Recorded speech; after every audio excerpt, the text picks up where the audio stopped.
অত্যাধুনিক রকেটের পরীক্ষা চালিয়েছে পাকিস্তানের সামরিক বাহিনী। নতুন এই প্রযুক্তিটি 400 কিমি দূরপাল্লার আঘাত হানাতে সক্ষম।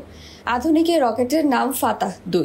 ধারণা করা হচ্ছে এই অস্ত্র পাকিস্তানের সামরিক শক্তি আরও বাড়িয়ে তুলবে।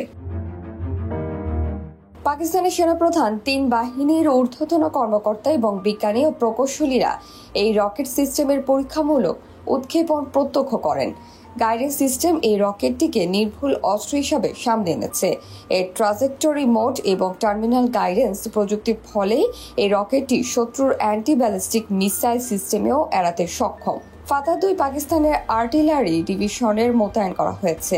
এই রকেট ব্যবস্থা পাকিস্তান সেনাবাহিনীর প্রচলিত অস্ত্রাগারের পরিধি ও প্রাণঘাতী সক্ষমতাকে উল্লেখযোগ্যভাবে বাড়িয়ে তুলবে। এদিকে পাকিস্তানের প্রেসিডেন্ট, প্রধানমন্ত্রী, জয়েন্ট চিফস অফ স্টাফ কমিটির চেয়ারম্যান, সেনাপ্রধান এবং সকল বাহিনী প্রধানগণ এই অসাধারণ অর্জনে অংশগ্রহণকারী সৈন্য এবং বিজ্ঞানীদের অভিনন্দন জানিয়েছেন।